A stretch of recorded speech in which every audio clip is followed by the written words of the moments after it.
بسم اللہ الرحمن الرحیم۔ السلام علیکم ورحمۃ اللہ وبرکاتہ۔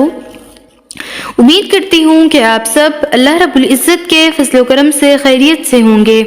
میں ہوں عائشہ بنت عبداللہ اور آپ دیکھ رہے ہیں عائشہ بنت عبداللہ اسلامک چینل۔ میری ریکویسٹ ہے ویڈیو کو اینڈ تک ضرور دیکھیے گا۔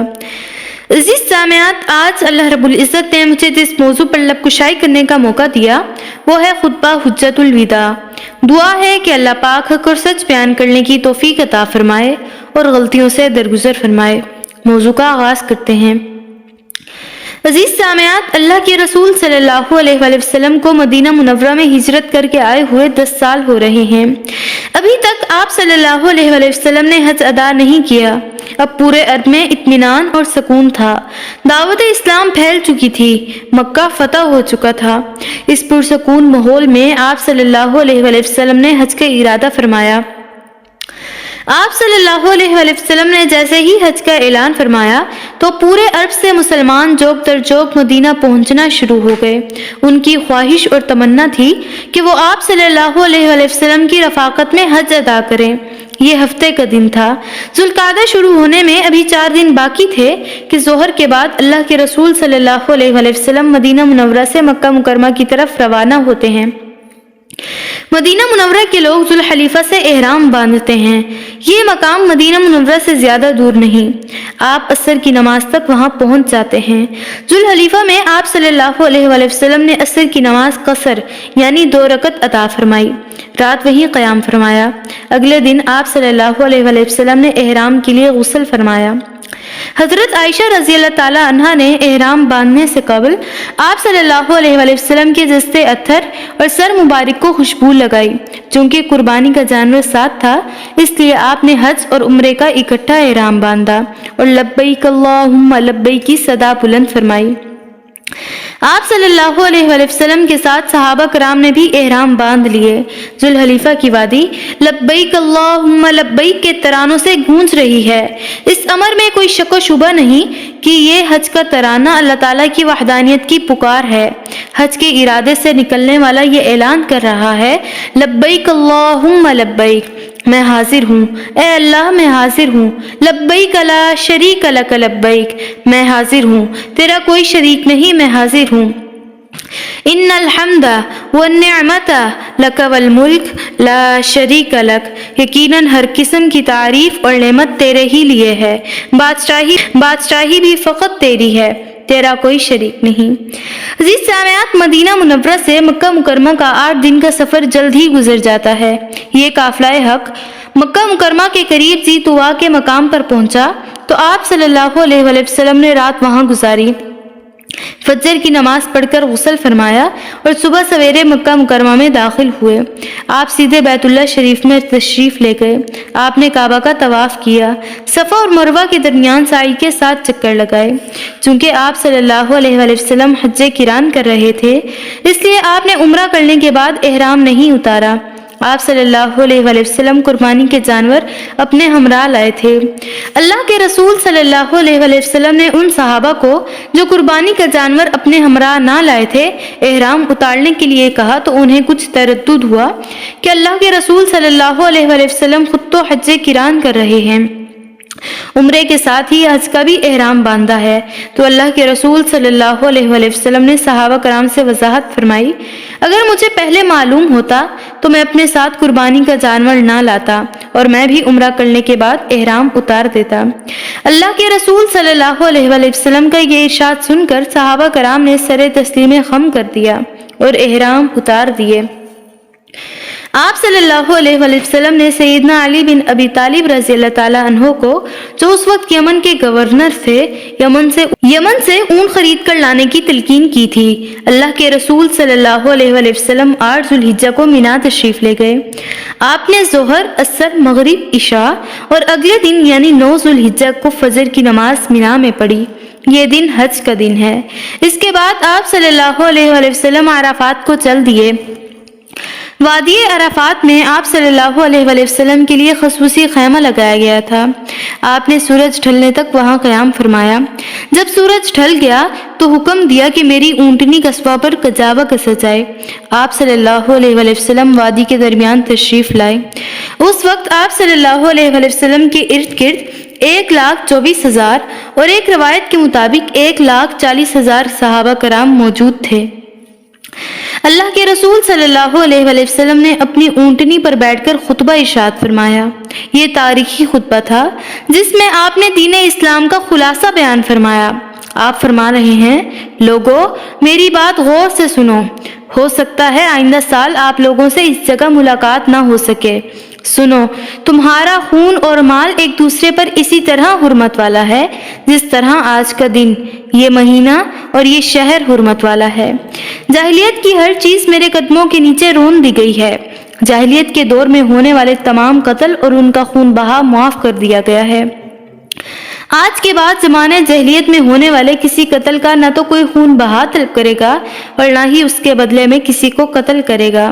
آپ صلی اللہ علیہ وآلہ وسلم نے ارشاد فرمایا، سود حرام ہے۔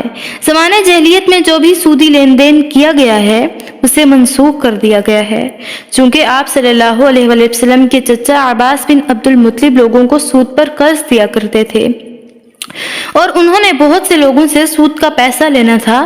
آپ صلی اللہ علیہ وآلہ وسلم نے ان تمام سودی رقم کو ختم کر دیا۔ آپ صلی اللہ علیہ وآلہ وسلم نے ارشاد فرمایا، خواتین کے بارے میں اللہ سے ڈرو، مراد یہ کہ ان پر ظلم و زیادتی نہ کرنا، ان کے حقوق کا خیال رکھنا۔ میں تمہارے درمیان ایک ایسی چیز چھوڑے جا رہا ہوں، اگر تم نے اس کو مضبوطی سے تھامے رکھا تو ہرگز گمراہ نہ ہوگے، اور وہ چیز اللہ کی کتاب ہے۔ یاد رکھو، میرے بعد کوئی نبی نہیں اور تمہارے بعد کوئی امت نہیں۔ اپنے رب کی عبادت کرنا، 5 وقت کی نماز پڑھنا، رمضان کے روزے رکھنا، زکوٰۃ ادا کرنا، بیت اللہ شریف کا حج کرنا، اپنے حاکم کی اطاعت کرنا۔ اگر یہ کام تم نے کر لیے تو اپنے رب کی جنت میں سلامتی کے ساتھ داخل ہو جاؤ گے۔ پھر آپ صلی اللہ علیہ وآلہ وسلم نے صحابہ کرام سے مخاطب ہو کر فرمایا، وَأَنْتُمْ مَسْئُولُونَ عَنِّي فَمَا أَنْتُمْ قَائِلُونَ۔ تم سے میرے بارے میں سوال کیا جائے گا کہ کیا میں نے اللہ کا پیغام پہنچا دیا؟ تم لوگ کیا جواب دو گے؟ صحابہ کرام بیک آواز جواب دے رہے ہیں، نَشْهَدُ أَنَّكَ بَلَّغْتَ وَأَدَّيْتَ وَنَصَحْتَ۔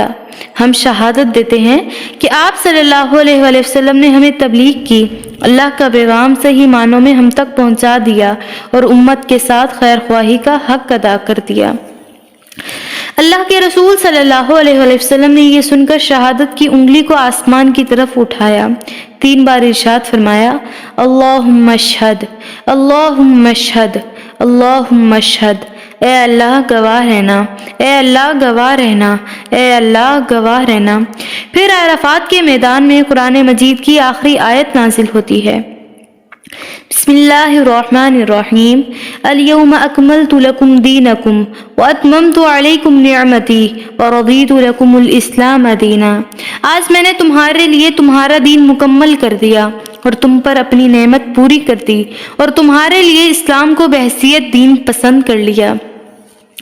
آپ صلی اللہ علیہ وآلہ وسلم کے خطبے کے بعد سیدنا بلال بن رباح رضی اللہ تعالیٰ عنہ نے اذان دی۔ آپ صلی اللہ علیہ وآلہ وسلم امامت کے مصلی پر تشریف لائے، صحابہ کرام نے صفیں باندھ لیں۔ اب سیدنا بلال رضی اللہ تعالیٰ عنہ اقامت کہہ رہے ہیں۔ آپ نے ظہر کی نماز پڑھائی، اس کے فوراً بعد سیدنا بلال رضی اللہ تعالیٰ عنہ نے عصر کی نماز کے لیے اقامت کہی اور آپ صلی اللہ علیہ وآلہ وسلم نے عصر کی نماز پڑھائی۔ اس طرح دونوں نمازیں ظہر اور عصر اکٹھی ادا کی گئیں۔ نمازیں پڑھانے کے بعد آپ صلی اللہ علیہ وآلہ وسلم اپنی قیام گاہ پر تشریف لائے، پھر قبلہ رخ ہو کر سورج غروب ہونے تک دعائیں مانگتے رہے۔ آپ غروب آفتاب تک عرفات ہی میں ٹھہرے رہے۔ جب سورج اچھی طرح غروب ہو گیا تو سواری پر اپنے پیچھے سیدنا اسامہ بن زید رضی اللہ تعالیٰ عنہ کو بٹھایا اور مزدلفہ کی طرف روانہ ہوئے۔ مزدلفہ پہنچ کر آپ مغرب اور عشاء کی نمازیں 1 اذان اور 2 اقامت سے پڑھیں۔ آپ نے اس دوران میں کوئی نفل نماز نہیں پڑھی۔ اس کے بعد آپ صلی اللہ علیہ وآلہ وسلم طلوع فجر تک آرام فرماتے رہے۔ اگلے دن فجر کی نماز آپ نے ذرا جلدی پڑھی، اپنی اونٹنی پر سوار ہو کر قبلے کی طرف منہ کر کے خوب دعائیں مانگی۔ یہ دعائیں دن کا اجالا ہونے تک جاری رہیں۔ اس کے بعد طلوع آفتاب سے قبل ہی آپ مینا کے لیے روانہ ہو جاتے ہیں۔ اب کی بار آپ صلی اللہ علیہ وآلہ وسلم نے اپنے چچا زاد بھائی فضل بن عباس رضی اللہ تعالیٰ عنہ کو اپنے ساتھ اونٹنی پر سوار کیا اور سیدھے جمرہ عقبہ تشریف لے گئے۔ جمرہ عقبہ تک جاتے ہوئے جب وادی محصر سے گزرے تو سواری کو قدرے تیز دوڑایا، اس لیے کہ یہ وہ جگہ ہے جہاں ہاتھی والوں پر عذاب نازل ہوا تھا۔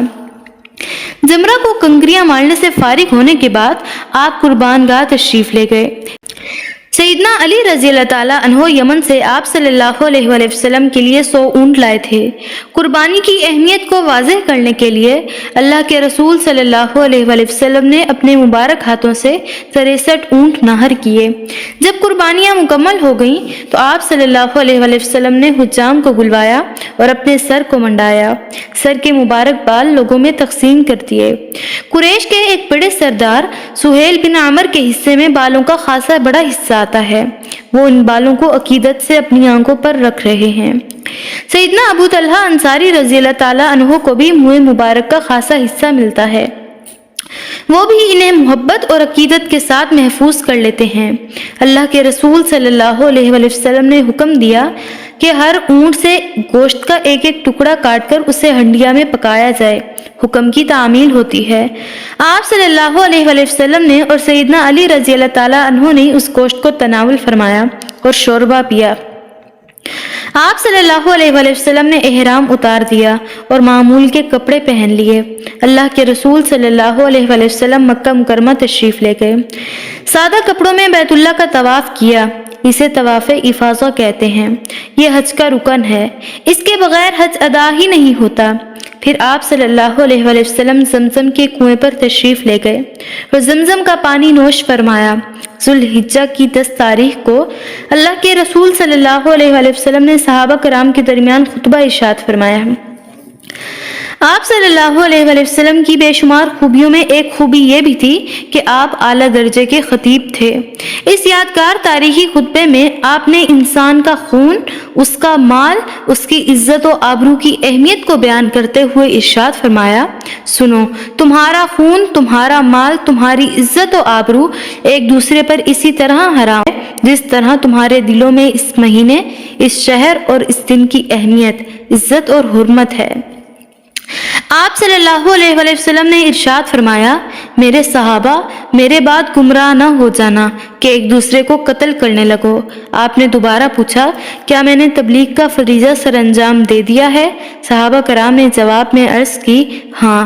آپ صلی اللہ علیہ وآلہ وسلم نے فرمایا، اے اللہ، تو گواہ رہنا، جو شخص یہاں موجود ہے، ان باتوں کو سن رہا ہے، وہ ان باتوں کو ان لوگوں تک پہنچا دے جو یہاں نہیں ہیں۔ اللہ کے رسول صلی اللہ علیہ وآلہ وسلم نے 11، 12 اور 13 ذوالحجہ کو مینا ہی میں قیام فرمایا۔ آپ صلی اللہ علیہ وآلہ وسلم جمرات کو کنکریاں مارنے کے ساتھ ساتھ لوگوں کو حج کے مسائل بتاتے رہے، ان کا تزکیہ نفس کرتے رہے۔ حج کے تمام ارکان پورے کرنے کے بعد آپ مینا سے مکہ تشریف لے گئے۔ مدینہ منورہ روانگی سے پہلے طواف وداع کیا اور مدینہ منورہ روانہ ہو گئے۔ دعا ہے کہ اللہ تعالیٰ ہمیں خطبہ حجت الوداع میں فرمائے گئے تمام فرمودات پر عمل پیرا ہونے کی توفیق عطا فرمائے۔ ویڈیو اچھی لگی ہو تو دعاؤں میں ضرور یاد رکھیے گا۔ لائک، شیئر اینڈ سبسکرائب کرنا مت بھولیے گا اور بیل آئیکن کو ضرور پریس کر دیجیے گا۔ السلام علیکم ورحمۃ اللہ وبرکاتہ۔